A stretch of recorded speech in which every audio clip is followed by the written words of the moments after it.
In this presentation, we will be discussing about cavity varnishes, liners, and bases. Before placing any restoration or cementing any processes onto a tooth surface, the clinician must decide if a protective layer should be placed on the cavity walls or the floor. As we all know, sound dentin is the best barrier between a restorative material and the pulp.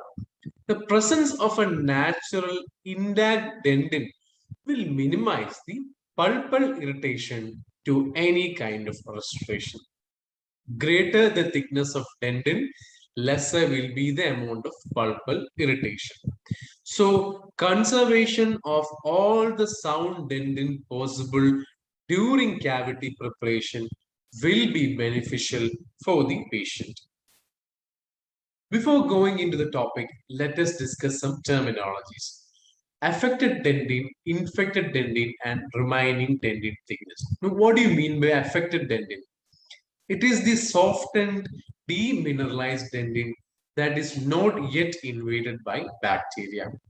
What do you mean by infected dentin? It is a softened and contaminated dentin. It is contaminated with bacteria. It is irreversibly denatured. It contains a softened, dry, and leathery dentin. So, when a clinician during cavity preparation confronts affected and infected dentin, the clinician must make sure that all the infected dentin is completely removed and we can actually retain some amount of affected dentin. What do you mean by remaining dentin thickness? It is the thickness of dentin from the pulpal extent of the cavity preparation to the pulp, and it is the single most important factor in protecting the pulp from insult. So, greater the amount of remaining dentin thickness, better will be the pulpal response to the restorative material. What are the different causes of pulpal irritation? The pulp can be irritated by various chemicals which is being released by the restorative material. Then, pulpal irritation can also occur as a result of marginal leakage between the restorative material and the pulp. Then, thermal sensitivity can occur to the pulp because of passage of heat, because of various thermal fluctuations that take place. Another source of pulpal irritation is galvanic shock or pain due to the presence of two dissimilar metals coming in contact with the two dissimilar metals coming in contact can result in a galvanic shock or pain to the pulp. So our main objectives for pulpal protection is to protect the pulp from chemical irritation, provide an electrical protection, a thermal protection to give a medicinal effect to the pulp, and also provide a mechanical protection. For protecting the pulp, we mainly have three main agents, which are classified as cavity sealers, cavity liners, and cavity base. Now, cavity sealers will provide a protective coating for the freshly cut tooth structure of the prepared cavity. Cavity sealers are mainly can be of two types, which include varnish and resin bonding agents. Varnish is basically a natural gum such as copal resin or a synthetic resin which are dissolved in an organic solvent such as acetone, chloroform or ether. Examples of varnish include copalite. Now, resin bonding agents include primers and adhesives of dentinal and all-purpose bonding agents, details of which we will be discussing in the coming slides. What are cavity liners? Cavity liners are basically resin or cement coatings of minimal thickness, usually less than 0.5 millimeter, to achieve a physical barrier or to provide a therapeutic effect. Examples of cavity liners include Dical, Cavitec, Vitribond, etc. What do you mean by cavity base? A cavity base is basically a replacement material for a missing dentinal tooth structure, and they can be used for bulk buildup or for blocking out undercuts. Now let us see each of the three main agents in detail. Cavity varnish. A cavity varnish is used to provide a barrier against passage of irritants from the restorative material and also to reduce the penetration of oral fluid at the restoration tooth interface. Varnishes help in reducing the post-operative sensitivity when applied to the dentinal surfaces under newly placed restorations. The composition and properties of a typical varnish include copal resin or synthetic resins dissolved in acetone or alcohol. And their main setting reaction is physical in nature. That is by solvent evaporation. You apply 2 coats of varnish, you wait, and by evaporation, it basically sets on to the walls of the cavity. It provides good amount of thermal and electrical insulation as well. And talking about composition, from the definition itself, we'll be able to identify the composition. A varnish is a natural gum, such as copal resin or a synthetic resin, which are dissolved in organic solvents such as chloroform, acetone, or ether, and they will evaporate and leave a protective film behind onto the cavity walls. Medicinal agents such as chlorbutanol, thymol, eugenol have also been added in later generations of cavity varnishes. Talking about manipulation of cavity varnish, we have to apply a thin continuous layer of varnish onto the cavity wall, and we'll be using a small cotton pledget at the end of a wire, or they'll be held in pliers. These cotton pledges are also commercially available. And with the help of this cotton plunges or applicator tips, we will be painting this cavity varnish in all the cavity walls, including the margins. Then we'll be waiting approximately 15 to 20 seconds before applying the second layer. And we have to basically apply 2 successive layers of varnish onto the cavity wall. And you have to allow the varnish to dry, and eventually they will set onto the cavity walls. So talking about the properties of cavity varnish, you have to remember they will reduce but will not prevent the passage of constituents of cements into the underlying dent. Cavity varnish does not have any sort of mechanical strength. So applications are basically pulp protection. They will be sealing the exposed dental tubules. They will be protecting the pulp from irritation of chemicals. It will act as a semi-permeable membrane. Cavity varnish also help in reducing the discoloration around amalgam restorations. And also, varnish should be applied before any material that may damage the pulp and after any material that produces a favorable pulpal response. So, while using certain restorative materials, we have to apply the varnish before using that restorative material. And while using certain restorative materials that have a favorable pulpal response, we have to apply the varnish afterwards. For example, you have to apply cavity varnish before placing a zinc phosphate cement or a zinc silicophosphate cement or silicate cement, amalgam or gold foil, because these restorative materials, if placed alone directly onto a dentin or a pulp, will produce some amount of pulpal irritation. And you have to apply varnish after placing calcium hydroxide based preparations or GIC cements or carboxylate cements. Cavity varnish also up to an extent help in reducing the marginal leakage around the restorative material. Other applications include these cavity varnish can be applied as a surface coating over existing silicate restorations. They can be used as a treatment for galvanic shock, and they can also be used in cases where electrosurgery has to be used adjacent to metallic restorations. So that was our first category of pulp protective agent, that is cavity varnish. Now we will be discussing the second major component, which is second and third, which are cavity liners and cavity bases. See, these cavity liners and bases are basically materials placed between the dentin and the restoration to provide pulpal protection. First, we'll learn about cavity liners. A cavity liner is used to provide a barrier against the passage of irritants from cements or other restorative materials onto the freshly cut dentin. Unlike varnish, a liner may provide some therapeutic benefits to the tooth as well. So the therapeutic efficacy of a cavity liner is better than a varnish. Now let us see the ideal requirements of cavity liners. They must have a bacteriostatic effect. They must provide electrical as well as thermal insulation. They should not produce any discoloration onto the tooth structure.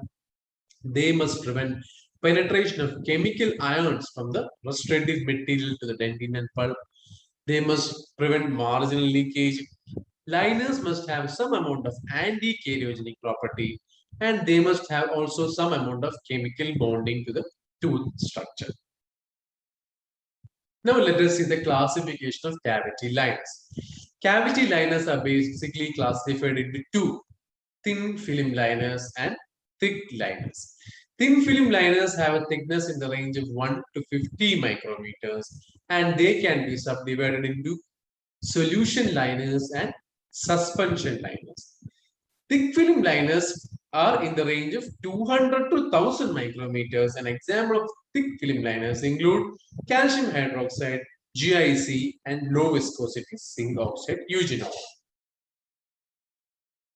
So these are the commonly used typical liners: calcium hydroxide, GIC, and reinforced zinc oxide eugenol. You can see from the chart all these agents, basically the setting reaction is same by a acid-base reaction. Calcium hydroxide dical is actually a two-paste system. Traditional GIC is actually a powder liquid system, and reinforced zinc oxide eugenol IRM is actually a two-paste system. Talking about manipulation of cavity liners, most of them are fluid in consistency and they are easily flowed and painted over to the dentinal surfaces. These solvents will evaporate to leave a thin film residue, which will eventually protect the underlying pulp. Like varnishes, cavity liners also does not have a significant amount of mechanical strength. Compressive strength is also on a lower side. So cavity liners and varnish are mainly having a therapeutic effect with some degree of thermal as well as electric insulation. See, cavity liners applications, basically they are used as a pulp protective agent. They are found to be more effective at protecting pulp than the cavity varnish. And film thickness of varnish and liners are only 5 to 25 micrometer up to thickness. They are extensively used in deep cavities where the chance of pulp exposures are more. Talking about zinc oxide eugenol liners, they are very popular for its obtundant or a palliative effect upon the pulp. They are having a mild sedative effect.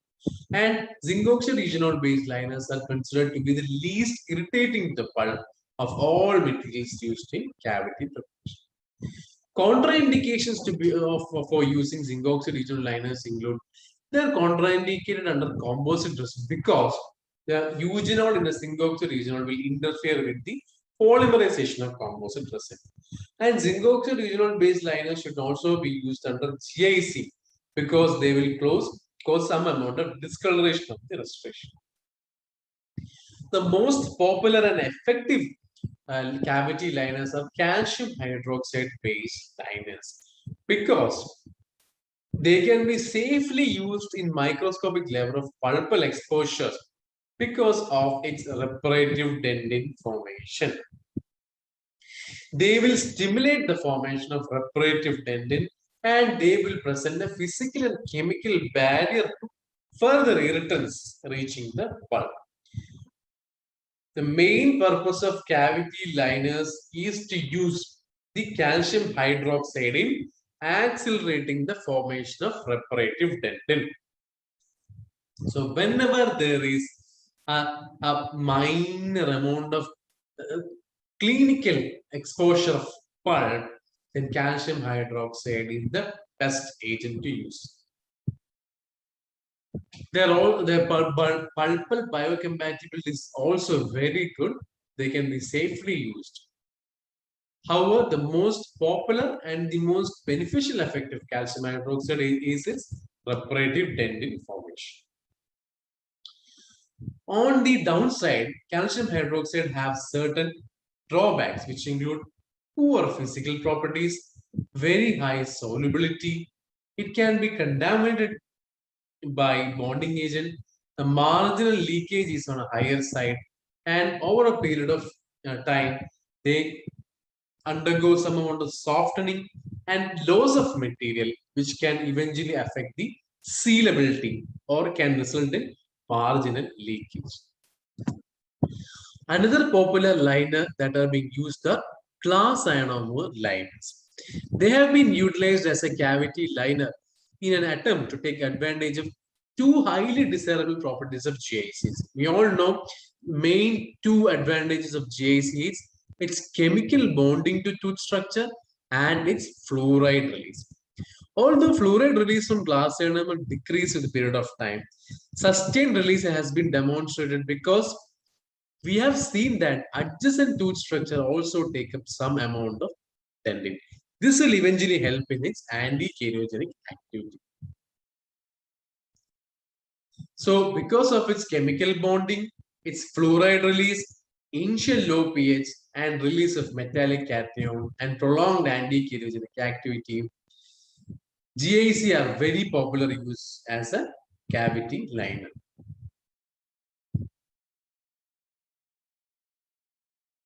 Glass ionomer liners are also used in almost all type underneath any type of frustrations.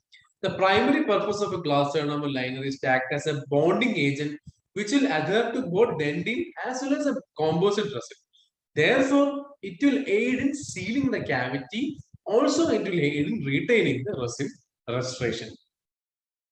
A thin layer of glass ionomer liner can be applied onto the dentin surface.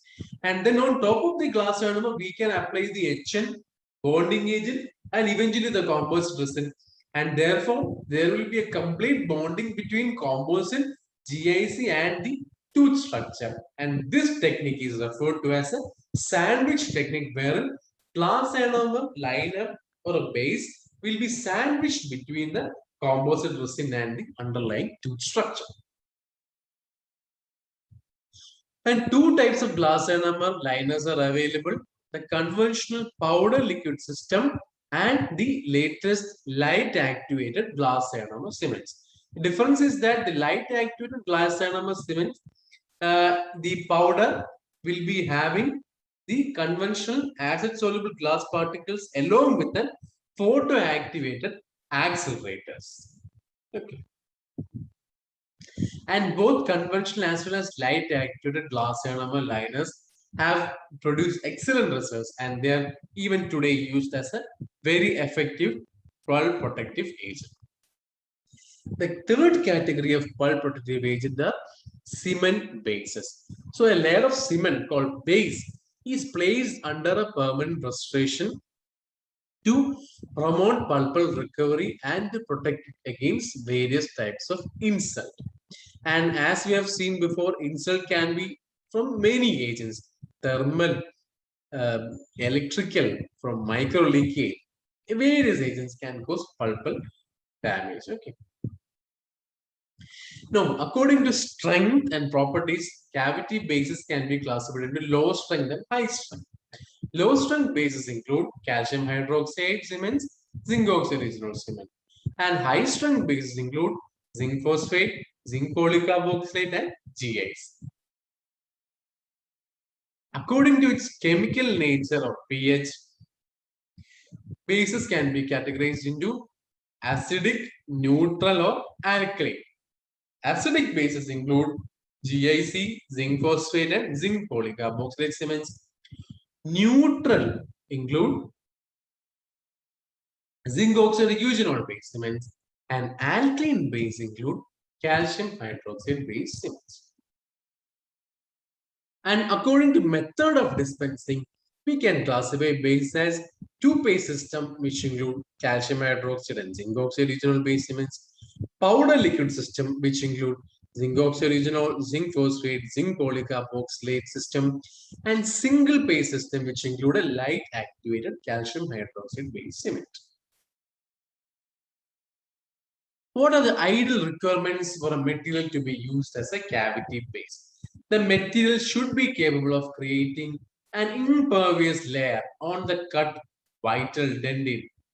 It should be biologically compatible with the pulp dentin organ, and it should be chemically compatible with the pulp as dentin as well as the restorative material.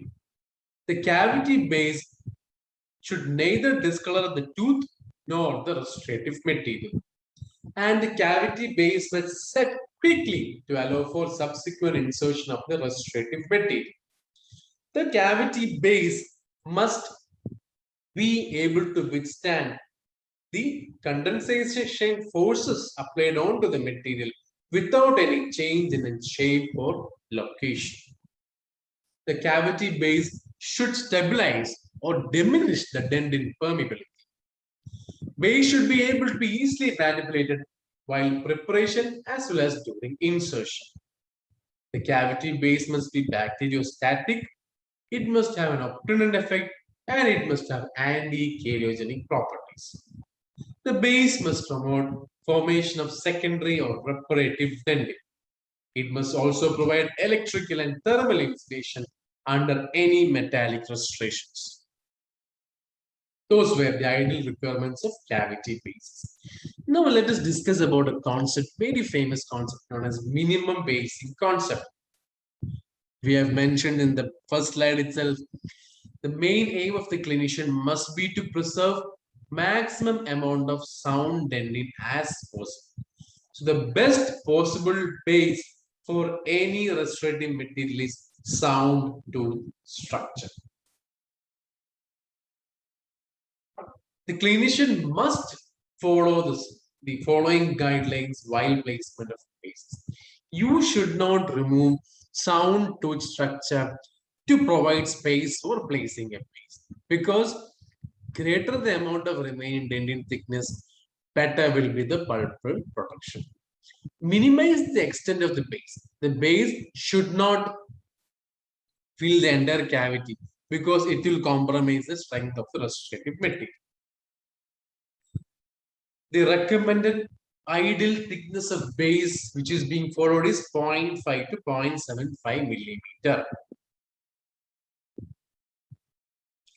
And the selection of a suitable cement or as a base material should depend upon the design of the cavity, the type of restorative material to be used, and also the proximity of the pulp in relation to the cavity floor.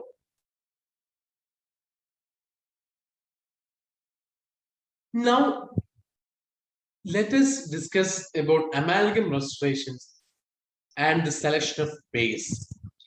While discussing about amalgam, three types of cavities can be identified: incipient, moderate, and extensive cavities. Now, with the help of this picture itself, we'll be able to clearly demonstrate. First picture on the left side, you can appreciate incipient cavity, wherein the remaining dentin thickness is more than 2 millimeter. You have the cavity filled with amalgam. This is the pulp, and in between the pulp and the restorative material, you have more than 2 millimeter of remaining dentin thickness. In such situation, we can provide some amount of pulpal protection by using cavity varnish onto the cavity walls. Okay. Now, second scenario is a moderate cavity, wherein the remaining dentin thickness is reduced when you compare it with the incipient cavity. In such situation, we can first apply a layer, 2 coats of varnish onto the cavity wall, and then a liner of zinc oxide eugenol or calcium hydroxide can be applied onto the cavity wall before placing amalgam. Third scenario is a deep cavity where the remaining dentin thickness is less than 0.5 millimeter. In such situation, we will have to use first closer to the pulp. We will be using a calcium hydroxide liner as a sub base. We're calling it a sub base because we will be applying the calcium hydroxide liner just beneath the base. So after the pulp, we'll be placing a calcium hydroxide liner as sub base. Just above the sub base, we'll be placing a glass ionomer base. On top of the base, we'll be placing 2 coats of varnish, and then we'll be restoring the tooth with amalgam. So based on the depth of the cavity, this is the classification or the guideline to be followed by the clinician.